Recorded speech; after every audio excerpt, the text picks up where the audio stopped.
এই পর্বের শুরুতেই দেখা যায় যে হঠাৎ করে ভিলেনের মতো জোরে জোরে হাসতে শুরু করে এবং হাতের গেমটা লির দিকে উঁচিয়ে ধরে বাচ্চাদের মতো বলে, দেখো আমি এটা পুরোপুরি সলভ করে ফেলেছি। জেজের এমন নাটক দেখে লি বিরক্ত হয়ে বলে, তুমি সত্যি সত্যি পাগল নাকি পাগল হওয়ার নাটক করছো তা নিয়ে আমার বিন্দুমাত্র কোনো চিন্তা নেই। আমি তোমাকে তিলে তিলে কষ্ট দিয়ে মারবো, আর এই শপথ আমি নিজের মনেই নিয়েছি। যে কোনো উপায় হোক আমি আমার এর প্রতিশোধ পুরো করবই করব। লির মুখে এই চরম হুমকির কথা শুনে যে নিজের রাগ সামলাতে না পেরে হিংস্র পশুর মতো লির গলা টিপে ধরে। তখন হাসপাতালের ডাক্তার আর নার্সরা দৌড়ে আসে এবং জেজেকে জোর করে ইঞ্জেকশন দিয়ে বেহুশ করে দেয়। তবে পুরোপুরি বেহুশ হওয়ার ঠিক আগ মুহূর্তে জেজেলির কানের কাছে মুখ নিয়ে ফিসফিস করে হুমকি দেয়, এখন তুমি আমার আসল খেলা দেখবে। এবার আর তুমি আমার হাত থেকে বাঁচবে না, তোমার জীবন আমি কেড়েই ছাড়বো। পরদিন সকালে জেজে একটু সুস্থ তার বডিগার্ডকে ডেকে বলে, লি কাল রাতে এসে আমাকে সব বলে গেছে। সে এখন আমার সামনাসামনি লড়াই করার সিদ্ধান্ত নিয়েছে, কিন্তু আমি আমার এই পাগল হওয়ার অ্যাক্টিং হুবহু চালিয়ে যাব এবং এই পাগলামির আড়ালে লেগে চিরতরে শেষ করে দেব। তবে তার আগে তুমি একটা জরুরি খোঁজ করো, জিনা যে মেয়েটা আগে লির সাথে কাজ করত সে এখন কোথায় আছে। সে অবশ্যই লির আশেপাশে কোথাও লুকিয়ে আছে। আর হ্যাঁ, জিনার একটা পাগল ভাইও আছে। যদি তুমি কোনোভাবে তার ভাইয়ের খোঁজ বের করতে পারো তবে জিনাকেও আমরা খুব সহজে খুঁজে পাবো, আর লির সাথে তাকেও আমরা দুনিয়া থেকে সরিয়ে দেব। গল্পের পরের দৃশ্যে আমাদের লির কাছে নিয়ে যাওয়া হয়, যে তখন প্যানির বাসায় বসে কথা বলছিল। লি প্যানিকে বলে, আমি আমার আসল পরিচয় জেজের সামনে কাল রাতে ফাঁস করে দিয়েছি, কিন্তু সে এখন সবার সামনে পাগল হওয়ার নাটক করছে। আমার এখন পুরো সন্দেহ যে সে আসলে মস্ত বড় একটা অ্যাক্টিং করছে। কিন্তু তারা যে এই গোপন কথাগুলো বলছিল তা ওই স্পাই ক্যামেরার মাধ্যমে এন্ড্রু নিজের বাসায় বসে ল্যাপটপের স্ক্রিনে লাইভ দেখে ফেলে এবং তাদের সব কথা শুনে নেয়। ঠিক তখনই প্যানের অ্যাসিস্ট্যান্ট রুমে এসে লিকে বলে, এরপর থেকে আমরা তোমাকে আর কোনো রকম সাহায্য করতে পারবো না। প্যানি তার অ্যাসিস্ট্যান্টকে চোখ রাঙিয়ে চুপ করানোর চেষ্টা করে, কিন্তু অ্যাসিস্ট্যান্ট দামে না গিয়ে লির সামনে বলতে থাকে, আমরা তোমাকে এতদিন এই কারণে বাঁচিয়ে রেখেছিলাম এবং সাহায্য করেছিলাম কারণ তোমার রক্তে থাকা ওই বিশেষ উপাদান দিয়ে আমাদের একটা গুরুত্বপূর্ণ ভ্যাকসিন বানানোর দরকার ছিল। আমরা এখন সফলভাবে ওই ভ্যাকসিন তৈরি করে ফেলেছি, তাই আজ থেকে তোমার সাথে আমাদের আর কোনো সম্পর্ক নেই। এখন থেকে আমরা তোমাকে আর বিন্দুমাত্র সাহায্য করতে পারবো না। অ্যাসিস্ট্যান্টের এই স্বার্থপর কথাগুলো শুনে লি আসল ব্যাপারটা বুঝতে পারে। সে শান্ত গলায় তাকে বলে, ঠিক আছে, কোনো সমস্যা নেই, এরপর থেকে আমার যা যা করার আমি একাই করে নেব। এ কথা বলে লি সেখান থেকে বেরিয়ে আসে। লি চলে যাওয়ার পর প্যানি অ্যাসিস্ট্যান্টের উপরে প্রচন্ড রেগে যায় এবং বলে, তুমি লির সামনে এসব সত্যি কথা কেন বলতে গেলে। অ্যাসিস্ট্যান্ট তখন প্যানিকে উল্টো ধমক দিয়ে বলে, তুমি আসলে স্বপ্নের দুনিয়ায় বাস করছো। তুমি অবাস্তবভাবে এই লিকে ভালোবাসতে শুরু করেছো, যা তোমার জীবনের সবচেয়ে বড় ভুল। তুমি কি জানো না আমাদের বস কতটা ভয়ঙ্কর? সে যদি একবার টের পেয়ে যায় তুমি লির প্রেমে পড়েছো এবং নিজের কর্তব্যে অবহেলা করছো, তবে সে তোমাদের দুজনকে শেষ করে ফেলবে। বসের নাম শুনে প্যানি পুরো চুপ হয়ে যায়। সে তখন আমতামতা করে জিজ্ঞেস করে, তাহলে আমাদের ওই ভ্যাকসিন কি সত্যি পুরো তৈরি হয়ে গেছে? অ্যাসিস্ট্যান্ট তখন উত্তর দেয়, হ্যাঁ, কিন্তু সেটা আসলে মানুষের শরীরে ঠিকঠাক কাজ করছে কিনা তা শুধুমাত্র ওই মূল গবেষকই বলতে পারবে, যে অলরেডি দেশ ছেড়ে অন্য কোথাও পালিয়ে গেছে। আর ওই নিখোঁজ গবেষকের নাম ছিল ডেভিড। এদিকে ল্যাপটপের ওপাশ থেকে এন্ড্রু যখন ডেভিডের নামটা শুনে ফেলে তখন সে গভীরভাবে ভাবতে থাকে যে এই ডেভিড আসলে কে হতে পারে। অন্য এক সিনে দেখা যায় লির ফোনে হুট করে জিনার কল আসে। জিনা ওপাশ থেকে হেসে বলে, চ্যাং, তোমাকে আমি একটা প্রমিস করেছিলাম না যে একদিন আমি তোমার বাসায় যাব। দেখো আমি কিন্তু চলে এসেছি।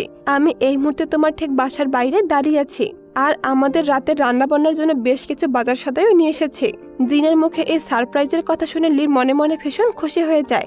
সে জিনাকে বলে, অনেক ভালো হয়েছে, আমি তোমাকে আমার দরজার সিক্রেট পাসওয়ার্ডটা বলে দিচ্ছি, তুমি ওটা দিয়ে লক খুলে ভেতরে চলে যাও। আমি খুব দ্রুত কাজ শেষ করে আসছি। জিনা ও লির কথা মতো পাসওয়ার্ড দিয়ে দরজা খুলে লির ঘরের ভেতরে ঢুকে পড়ে এবং রাতে ডিনারের জন্য পরম যত্নে রান্না করতে শুরু করে। লি যখন কাজ শেষ করে বাসায় ফেরে তখন সে আর জিনা একসাথে খাবার খেতে বসে। খাওয়া দাওয়ার মাঝে লি কৌতূহল নিয়ে জিনাকে প্রশ্ন করে, তোমার জীবনে কি কোনো প্রথম ভালোবাসা আছে? জিনা কিছুটা অপ্রস্তুত হয়ে বলে, হুট করে তুমি এসব ব্যক্তিগত কথা কেন জানতে চাইছো? লি মৃদু হেসে বলে, আরে এমনি, যদি বলো তাহলে শুনতে ভালোই লাগবে। জিনা তখন একটা দীর্ঘশ্বাস ফেলে বলে, হ্যাঁ, আমার লাইফে একজন ফার্স্ট লাভ আছে। যখন আমি হাই স্কুলে পড়তাম ঠিক তখন তার সাথে আমার দেখা হয়েছিল। তবে ওই ছেলেটা অনেক বড়লোক আর ধনী পরিবারের ছিল, তাই হয়তো তার মধ্যে একটু অহংকার বেশি ছিল। কিন্তু জানি না কেন আমি তাকে ভীষণ পছন্দ করতাম। এই পুরনো স্মৃতিগুলো মনে করতে জিনা যেন এক অন্য দুনিয়ায় হারিয়ে যায়। জিনার মুখে এই কথাগুলো শুনে লি মনে মনে ভীষণ লজ্জা পায়, কারণ জিনা আসলে লির কথাই বলছিল। লি নিজেকে একটু সামলে নিয়ে আবার জিজ্ঞেস করে, আচ্ছা তুমি কি তাকে এখনো মিস করো? আর সে এখন কোথায় থাকে? জিনা বলে, আরে ছাড়ো তো ওসব পুরনো কাসন্দি, চলো অন্য কোনো কথা বলি। ঠিক সেই মুহূর্তে এন্ড্রু তার বাসায় বসে ল্যাপটপের স্ক্রিনে সিক্রেট ক্যামেরার লাইভ ফুটেজে দেখে ফেলে লির বাসায় জিনা বসে আছে। জিনাকে লির এত কাছাকাছি দেখে এন্ড্রু ভীষণ টেনশনে পড়ে যায়। সে 1 সেকেন্ডও দেরি না করে জিনাকে কল দেয়। জিনা ফোন ধরতে এন্ড্রু কড়া গলায় জিজ্ঞেস করে, তুমি এখন কোথায় আছো? জিনা কিছুটা বানিয়ে বলে, আমি আমার এক বান্ধবীর বাসায় এসেছি। এন্ড্রু তখন ধমক দিয়ে বলে, এদিকে অফিসে এত কাজের চাপ, আর তুমি ওখানে শান্তিতে বান্ধবীর বাসায় আড্ডা দিচ্ছ? জলদি অফিসে চলে আসো, একটা মস্ত বড় ইমার্জেন্সি কাজ আছে। এন্ড্রুর এমন করার নির্দেশ শুনে জিনা বাধ্য হয়ে লির বাসা ছেড়ে তাড়াহুড়ো করে অফিসে চলে যায়। জিনা অফিসে পৌঁছানোর পর এন্ড্রু জেনে শুনে অনেক ব্যস্ত থাকার একটা ভং ধরে। সে জিনার দিকে একটা ফাইল এগিয়ে দিয়ে বলে, এটা হলো আমাদের আগামীকালের বিজ্ঞাপনের শুটের স্ক্রিপ্ট, তুমি সোজা বাসায় চলে যাও এবং এটা খুব ভালোভাবে মুখস্থ করে তৈরি করো। আর হ্যাঁ, সোজা নিজের বাসায় চলে যাবে, মাঝপথে অন্য কোথাও একদম যাবে না, বুঝতে পেরেছ? এন্ড্রুর এমন অদ্ভুত আচরণ দেখে জিনা কিছুটা অবাক হয় এবং মনে মনে বলে, এই লোকটা সবসময় এত রেগে থাকে কেন? এই ভেবে সে ওখান থেকে চলে যায়। পরের দিন সকাল হতে বিজ্ঞাপনের শুট শুরু হয়ে যায় এবং ক্যামেরার সামনে জিনা তার নিখুঁত অভিনয়ের মাধ্যমে অনেক ভালো পারফরমেন্স করতে শুরু করে। ঠিক তখনই সেখানে চেয়ারম্যানের ওয়াইফ আসেন। সে জিনাকে শুট করতে দেখে মেজাজ ছাড়িয়ে সবার সামনে তাকে আজে বাজে কথা বলতে শুরু করে এবং চেঁচিয়ে বলে, তুমি কোম্পানির ভেতর ডানা মেলে এখনো কি করছো? সিন্ডিকেটের এই নোংরা ঝামেলা দেখে এন্ড্রু সেখানে ছুটে আসে এবং চেয়ারম্যানের স্ত্রীর সামনে দাঁড়িয়ে বেশ কড়া গলায় বলে, এখানে আমাদের কোম্পানির একটা অফিসিয়াল অ্যাড শুটিং চলছে, আর এই পুরো প্রজেক্টের দায়িত্ব আমার উপরে দেওয়া হয়েছে, তাই এই ব্যাপারে এখানে এসে কোনো কথা বলার অধিকার তোমার নেই। চেয়ারম্যানের স্ত্রী তখন এন্ড্রুকে বলে, এই মেয়েটা আসলে তোমার কি হয় যে তুমি সবসময় তাকে এত প্রমোট করার চেষ্টা করো? আমাদের এই বিশাল কোম্পানি থেকে ভালো ক্যান্ডিডেটের এতটাই অভাব পড়েছে যে এই সস্তা মেয়েটাকে আমাদের প্রয়োজন হবে, ওকে এখনই এখান থেকে বের করে দাও। মিডিয়া আর ক্রুদের সামনে জিনার নামে এমন আজেবাজে কথা এন্ড্রু একদমই সহ্য করতে পারে না। সে রেগে গিয়ে চিৎকার করে ওঠে, তোমার এত সাহস কোথা থেকে হলো যে তুমি আমার কোম্পানির একজন সম্মানিত এমপ্লয় নামে আজেবাজে কথা বলছো? এন্ড্রুর এই মুখের উপর কথা শুনে চেয়ারম্যানের স্ত্রী ভীষণ রেগে যায় এবং এন্ড্রুর গালে একটা থাপ্পড় মারে। থাপ্পড় খেয়ে এন্ড্রু একেবারে স্তব্ধ হয়ে যায়, কিন্তু সে দমে না গিয়ে গাল চেপে ধরে বলে, জিনার নামে আজেবাজে কথা বলার থাকলে তার বদলে তুমি আমাকে আরো একটা থাপ্পড় মারো, আমার তাতে কোনো সমস্যা নেই। তোমার মনের সব রাগ তুমি আমার উপরে ঝেড়ে ফেলো, কিন্তু ওর ব্যাপারে আমি একটা ফালতু কথাও শুনতে চাই না। এন্ড্রুর মুখে এমন চড়ার জবাব শুনে চেয়ারম্যানের স্ত্রী পুরো অবাক হয়ে যায়। সে রেগে বলে, তুমি কেমন নির্লজ্জ মানুষ যে গায়ে হাত তোলার পরে ওই মেয়ের পক্ষ নিয়ে কথা বলছো? এন্ড্রু বুক ফুলিয়ে বলে, কারণ আমি একজন ভালো মানুষ, আর সবচেয়ে বড় কথা আমি এই ডোডো গ্রুপের চেয়ারম্যানের ছেলে। এই কথা শুনে চেয়ারম্যানের স্ত্রী আরো বেশি ক্ষিপ্ত হয়ে যায় এবং এন্ড্রুকে আবার মারার জন্য হাত উঠায়, কিন্তু এবার মাঝপথে জিনা এসে শক্ত করে হাতটাকে চেপে ধরে। জিনা তখন চেয়ারম্যানের স্ত্রীকে বলে, তোমার তো সব সমস্যা আমাকে নিয়ে, তাহলে প্লিজ যা করার আমার সাথে করো, আমাকে মারো। জিনার এমন সাহস দেখে চেয়ারম্যানের স্ত্রী বুঝতে পারে না যে এখন সে কি করবে, তাই সে আর কথা না বাড়িয়ে সেখান থেকে চলে যায়। ঝামেলা মিটে যাওয়ার পর এন্ড্রু জিনার দিকে তাকিয়ে কিছুটা মলিন মুখে বলে, চেয়ারম্যানের ওয়াইফ এসে আমার পুরো মুডটাই খারাপ করে দিল, কিন্তু আমি তোমাকে রিকোয়েস্ট করছি তুমি প্লিজ মন খারাপ না করে এই অ্যাডশুটটা শেষ করো। এই কথাটুকু বলে এন্ড্রু সেখান থেকে চলে যায়। গল্পের পরের দৃশ্যে ডোডো গ্রুপের একটা হাই লেভেল বোর্ডের মিটিং দেখা যায়। মিটিং এর টেবিলে চেয়ারম্যান সবাইকে উদ্দেশ্য করে বলে, বাজারে গোপন সূত্রে একটা ভ্যাকসিনের খোঁজ পাওয়া গেছে। আমার মনে হচ্ছে আমরা যদি এই ভ্যাকসিনের প্রোডাকশন আমাদের আন্ডারে শুরু করতে পারি তবে আমাদের বিজনেস আরো অনেক বড় উচ্চতায় পৌঁছে যাবে। চেয়ারম্যানের কথায় বোর্ডের হেড মোজো সাই দিয়ে বলে, স্যার আমি খোঁজ নিয়েছি, এই বিশেষ ভ্যাকসিনটা ডেভিড নামের একজন বিজ্ঞানী বানিয়েছে, কিন্তু সমস্যা হলো বর্তমানে তার অবস্থান সম্পর্কে আমরা কেউ কিছু জানি না। তবে আমরা যদি কোনোভাবে এই ডেভিডকে খুঁজে বের করে তার সাথে একটা এক্সক্লুসিভ ডিল সাইন করতে পারি তবে এই একটা প্রজেক্ট থেকেই আমরা কমপক্ষে 100 মিলিয়নের বেশি ইনকাম করতে পারবো। চেয়ারম্যান বলে, তাহলে আর দেরি কেন, ওই ডেভিডকে যে কোনো মূল্যে খুঁজে বের করো, কিন্তু তার সাথে এই এগ্রিমেন্ট সাইন করানোর দায়িত্ব কে নেবে? চেয়ারম্যানের এই কথা শোনা মাত্রই মিটিং রুমে বসা এন্ড্রু এবং সিন্ডি দুজনই একসাথে হাত তোলে। চেয়ারম্যান তখন এন্ড্রুর দিকে তাকিয়ে বলে, তুমি অলরেডি ডোডো গ্রুপের অনেক বড় বড় কাজে ব্যস্ত আছো, তাই এই নতুন দায়িত্ব আমি সিন্ডির উপরে দিতে চাই। আর এন্ড্রু তুমি এই মিশনে সিন্ডিকে ব্যাকগ্রাউন্ড থেকে সাহায্য করবে, যাতে সে কোনো রকম ভুল না করে বসে। অন্যদিকে আমরা দেখতে পাই জেজের বডিগার্ড হসপিটালে এসে জেজেকে এক নতুন আপডেট দেয়। সে বলে আমাদের ক্যামেরার ফুটেজ আর প্যানির অ্যাসিস্ট্যান্টের কথা মতো একটা জিনিস পরিষ্কার যে তারা চ্যাংয়ের রক্ত দিয়ে একটা বিশেষ ভ্যাকসিন তৈরি করেছে, অর্থাৎ আমাদের পুরনো শত্রু লির রক্ত দিয়ে ওই ভ্যাকসিনটা তৈরি হয়েছে। কিন্তু এখন ওই ভ্যাকসিনের কার্যকারিতা পরীক্ষা করার জন্য তাদের ওই মূল গবেষকের প্রয়োজন, আর সেই গবেষকের নাম হলো ডেভিড।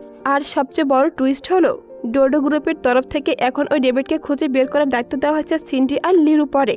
বডিগার্ডের মুখে ডোডো গ্রুপের এই নতুন চালের কথা শুনে জেজে এক মুহূর্তের জন্য স্তব্ধ হয়ে যায়। ঠিক তখনই জেজের ফোনে এন্ড্রুর একটা সিক্রেট কল আসে। এন্ড্রু ফোনে জেজেকে এক জায়গায় দেখা করতে বলে। এরপর তারা দুজনে একটা জায়গায় এসে সামনাসামনি কথা বলে। এন্ড্রু তখন জেজেকে সমস্ত ভেতরের খবর ফাঁস করে দিয়ে বলে ডোডো গ্রুপে এখন ডেভিডকে খোঁজার ধুম পড়েছে, আর এই কাজের জন্য চেয়ারম্যান সিন্ডি আর ওই চ্যাংকে একসাথে মাঠে নামিয়েছে। আমাদের যে কোনো উপায় হোক সিন্ডি আর চ্যাং ওই ডেভিডের কাছে পৌঁছানোর আগেই ডেভিডকে আমাদের নিজেদের কবজায় নিতে হবে। এন্ড্রু জেজেকে আরও বলে চেয়ারম্যান আসলে ওই ভ্যাকসিনটা হাতিয়ে নিয়ে নিজের কোম্পানিকে আরো অনেক বড় উচ্চতায় নিয়ে যেতে চায়। আমি খোঁজ নিয়ে জানতে পেরেছি ডেভিড একজন অত্যন্ত জিনিয়াস গবেষক হলেও তার একটা মস্ত বড় দুর্বলতা আছে। আসলে সে মারাত্মক রকমের জুয়া খেলে, তবে ল্যাবে গবেষণা করার ব্যাপারে তার সাথে টক্কর দেওয়ার মতো ক্ষমতা এই দুনিয়ায় আর কারো নেই। সে তার ক্যারিয়ারে যা টাকা ইনকাম করেছে তার সবটাই জুয়ার বোর্ডে উড়িয়ে দিয়েছে। চারদিকে তার প্রচুর ঋণ হয়, সে বাধ্য হয়ে দেশ ছেড়ে পালিয়ে গেছে। অন্যদিকে লি তার নিজস্ব টিম মেম্বারদের নিয়ে ডেভিডের ব্যাপারে একটা জরুরি মিটিং করছিল, কিন্তু সিন্ডির মন তখন কাজের মধ্যে একদমই ছিল না।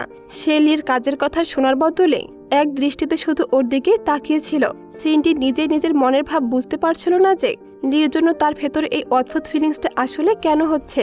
তবে লি সিন্ডির একদম কাছাকাছি এসে বলে, কি হয়েছে সিন্ডি, তোমার কি খুব ঘুম পাচ্ছে?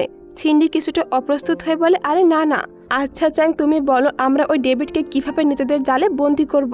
লি তখন বাকিদের উদ্দেশ্য করে বলে, আমি ইনফরমেশন পেয়েছি ডেভিড আবার এই কোরিয়াতে ফিরে এসেছে।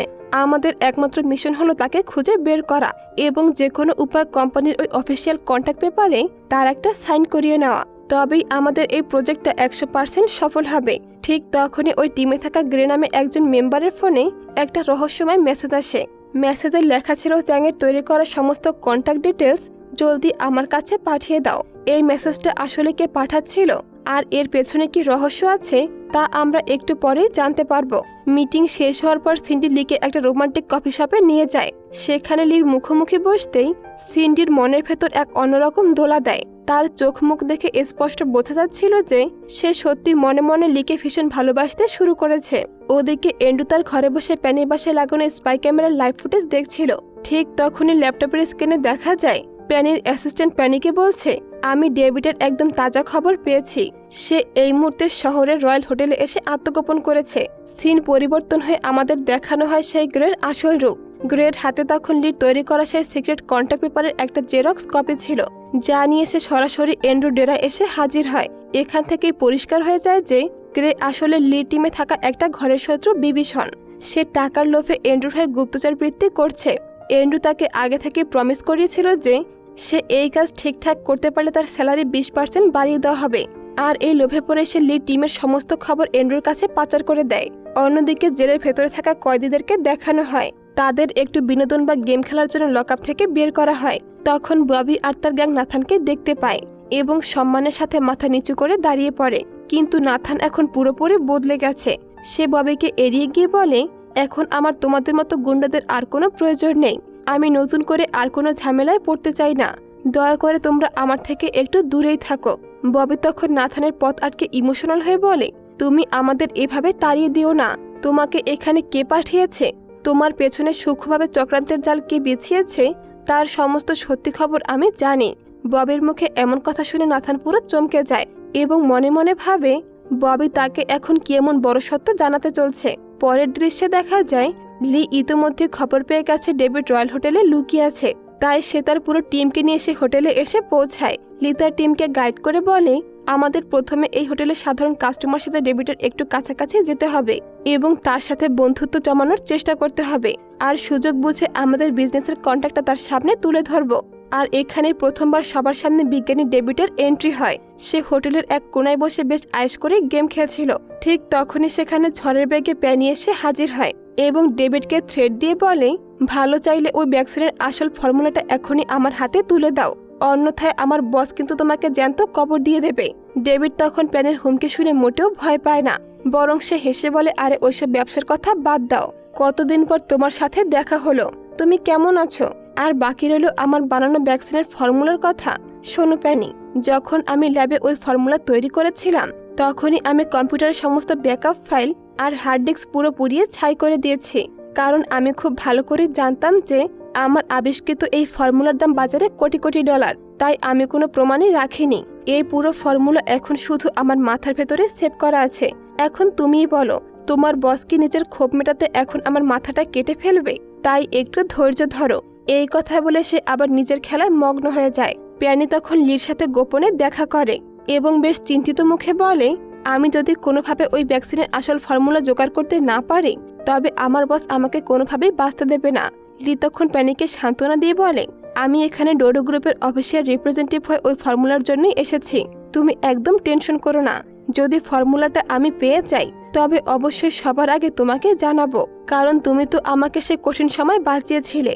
তারা দুজন যখন এই গোপন কথা বলছিল ঠিক তখনই যাদের বডিগার্ড দূর থেকে তাদের কিছু ছবি তুলে ফেলে। ক্যামেরার এই হালকা ক্লিক করা শব্দটা লির কানে পৌঁছে যায় এবং তার মনে একটা খটকা লাগে।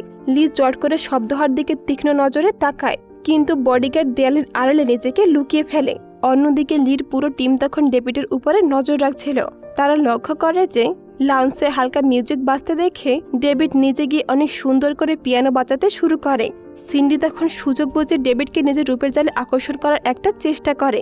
সে পিয়ানোর কাছে গিয়ে বেশ মিষ্টি গলায় বলে, স্যার, আমি ডোডো গ্রুপের তরফ থেকে এসেছি। আপনি যদি কষ্ট করে আমাদের এই কন্ট্যাক্ট পেপারটা একটু পড়ে দেখেন তবে আশা করি এতে একটা সাইন অবশ্যই করবেন। সিন্ডি তখন ডেভিডকে প্রায় কনসেপ্ট করে ফেলছিল। ঠিক তখনই সেখানে হুট করে এন্ড্রু এসে মাঝখানে এন্ট্রি নেয় এবং সিন্ডিকে সরিয়ে নিজের কন্ট্যাক্ট পেপারটা সেখানে মেরে ধরে। ডেভিড জিজ্ঞেস করে, আচ্ছা তুমি আবার কে? এন্ড্রু বুক ফুলিয়ে বলে, আমি এই ডোডো গ্রুপ থেকে এসেছি।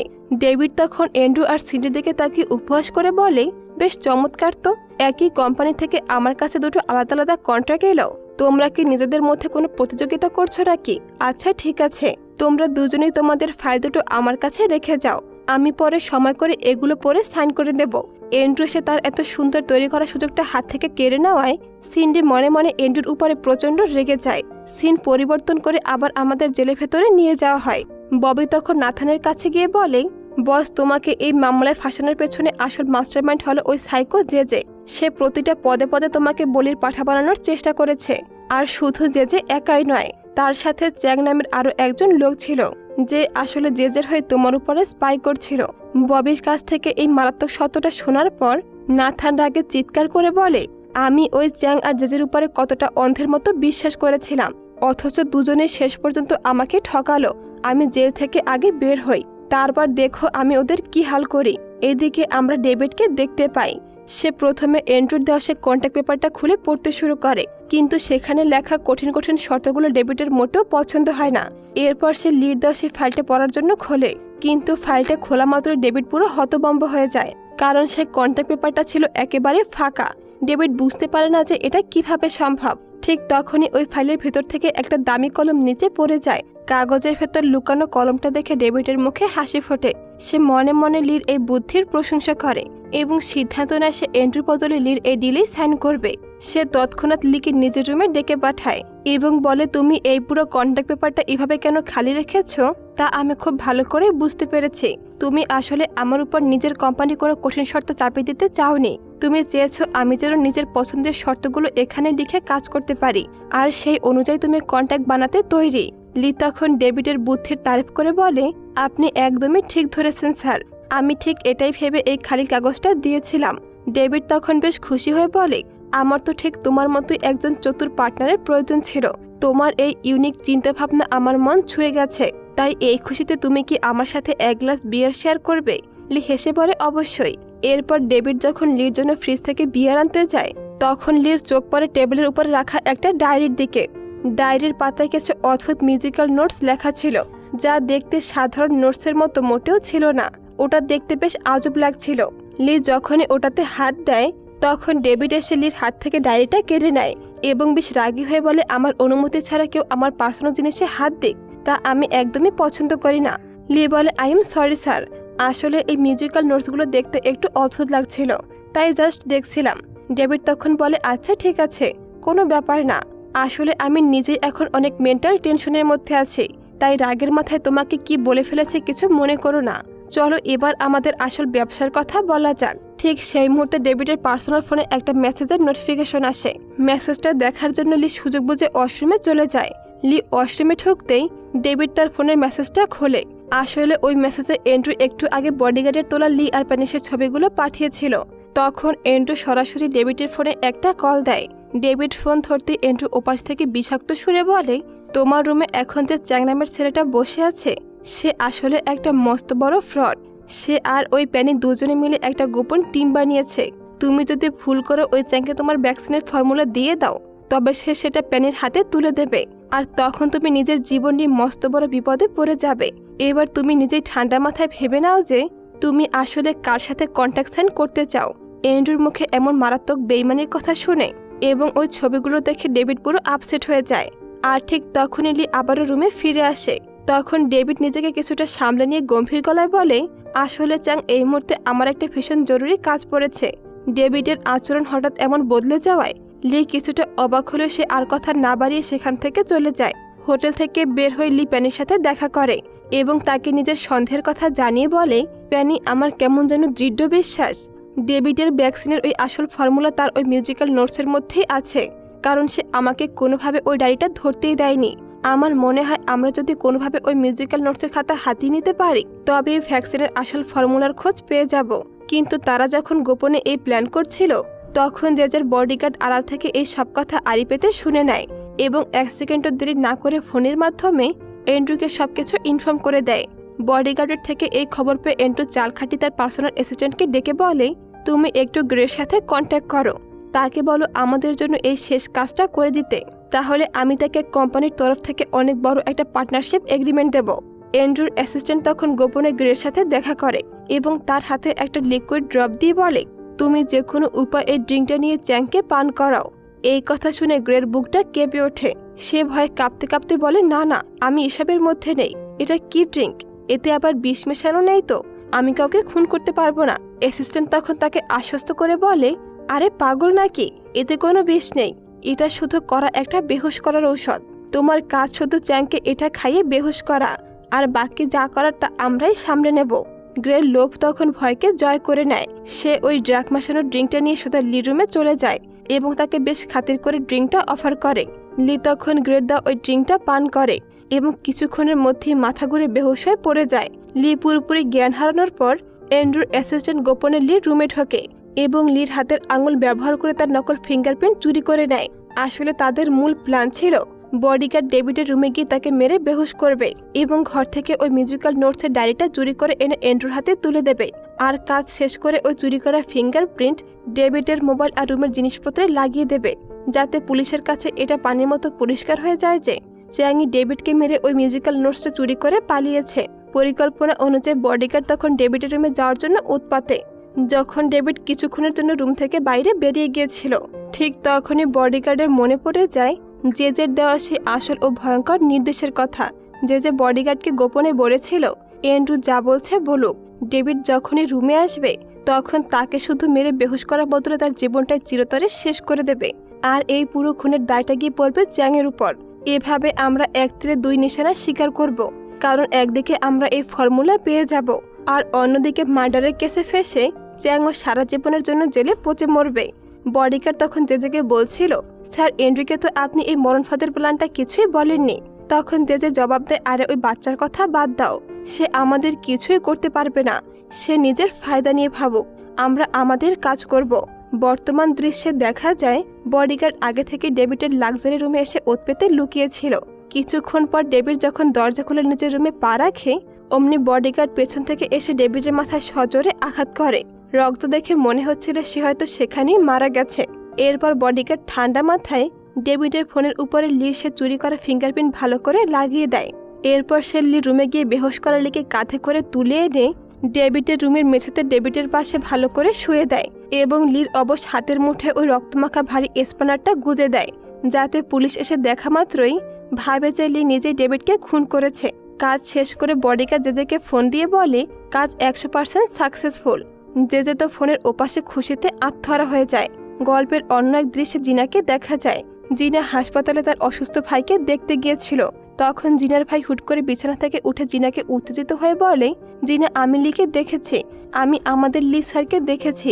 জিনা তখন ভয়ে তার ভাইয়ের মুখ চেপে ধরে আর বলে তুমি ওর নাম মুখে নিও না, হসপিটালে যদি অন্য কেউ ওর নাম শুনে নেয় তবে মস্ত বড় বিপদ হয়ে যাবে। কিন্তু তার ভাই কান্না করতে করতে বারবার বলতে থাকে চ্যাংই হলো সেই আসল লি। কিন্তু আজ তার ভাইয়ের এই কান্না আর বারবার জোর দিয়ে বলা দেখে জিনা আর থাকতে পারে না। সে তার ভাইয়ের হাত ধরে ইমোশনাল হয়ে জিজ্ঞেস করে তুমি এসব কি বলছো, সত্যি করে বলো ওই চ্যাংই কি আমাদের আসলে লি স্যার? জিনার ভাই তখন মাথা নেড়ে বলে হ্যাঁ জিনা, ওটাই আমাদের সেই লি স্যার যার অফিসে তুমি আগে কাজ করতে। ভাইয়ের মুখে এই চরম সত্য শোনার পর জিনা পুরো ইমোশনাল হয়ে পড়ে এবং তার চোখ দিয়ে পানি পড়তে শুরু করে।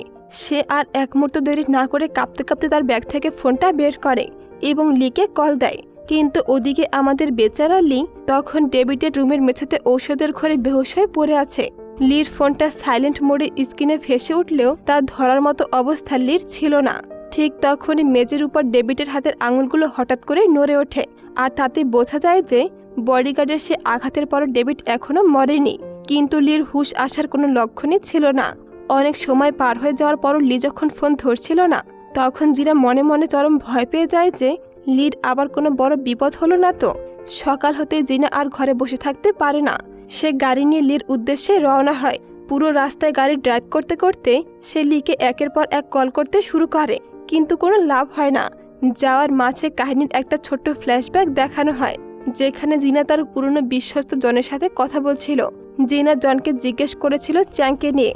জন তখন দীর্ঘশ্বাস ফেলে বলেছিল চ্যাংয়ে যে আসলে লি তা আমি আগে থেকে জানতাম, আর এই কারণে সে সবসময় তোমার এত কেয়ার করত, তোমার সব বিপদে পাশে এসে দাঁড়াতো। সেদিন তোমার ভাইয়ের হসপিটালের ওই চড়া বিলটা কিন্তু চ্যাংই পরিশোধ করেছিল, কিন্তু সে আমাকে কড়া ভাষায় বারণ করেছিল যাতে আমি এই টাকা দেওয়ার কথা তোমাকে না বলি। জিনার এখন পুরো 100% বিশ্বাস হয়ে গেছে যে ছেলেকে সে চ্যাং ভেবে এসেছে সে আসলে অন্য কেউ নয়, সেই তার জীবনের সবচেয়ে প্রিয় মানুষ তার লি স্যার। অন্যদিকে সকালের দিকে হোটেলের রুমে লির চোখের পাতা আস্তে আস্তে নড়ে ওঠে। লির যখন পুরো জ্ঞান ফেরে তখন সে নিজেকে ডেভিডের রুমের মেঝেতে আবিষ্কার করে এবং অবাক হয়ে দেখে যে তার নিজের ডান হাতে একটা রক্তমাখা লোহার স্প্যানার ধরা, আর তার ঠিক পাশে ডেভিড রক্তমাখা অবস্থায় পড়ে আছে। ডেভিডের মাথার ওই ভয়ঙ্কর আঘাত আর চারদিকে রক্ত দেখে লি পুরো চমকে ওঠে এবং নিজের হাত থেকে স্প্যানার ফেলে দেয়। ঠিক তখনই হোটেলের সিকিউরিটি বডিগার্ড জেনে শুনে দরজায় নক করে এবং কড়া গলায় বলে স্যার অনেক সকাল হয়ে গেছে, আপনি কি এখনো ঘুম থেকে ওঠেননি? দরজার ওপাশে গার্ডের আওয়াজ শুনে লির হার্টবিট যেন বেড়ে যায়। ভেতর থেকে কোনো সারা শব্দ না পেয়ে গার্ডদের মনে খটকা লাগে এবং তারা দরজায় লাথি মেরে দরজাটা ভেঙে ফেলে। এরপর একদল গার্ড একেবারে রুমের ভেতরে ঢুকে পড়ে। মেঝেতে ডেভিডের এই রক্তমাখা মুমূর্ষ অবস্থা আর লির হাতে রক্ত দেখে গার্ডরা 1 সেকেন্ডও সময় না নিয়ে লিকে খুনি ভেবে শক্ত করে চেপে ধরে। লি তখন চিৎকার করে বলতে থাকে স্যার প্লিজ আপনি নিজের মুখে এদের বলুন যে আপনাকে আসলে কে মেরেছে। আমি আপনার উপরে কোনো হামলা করিনি, প্লিজ এদের সত্যিটা বলুন। নিচে পড়ে থাকা ডেভিড তখন লির দিকে তাকায় এবং নিজের মুখ থেকে কিছু একটা বলার চেষ্টা করে। আর ডেভিডের এই অর্ধমৃত অবস্থায় গোঙানি আর লির উপরে এই মস্ত বড় মার্ডারের অপরাধের এক চরম ভয়ঙ্কর সাসপেন্সের মধ্য দিয়ে মনস্টার সিরিজের আজকের এই পর্বটি এখানে শেষ হয়ে যায়। তো বন্ধুরা, কেমন লাগলো আজকের এই পর্বটি তা কমেন্ট করে জানিয়ে দিতে ভুলো না। তোমাদের সুন্দর সুন্দর কমেন্ট আমাকে ভিডিও বানাতে উৎসাহিত করে।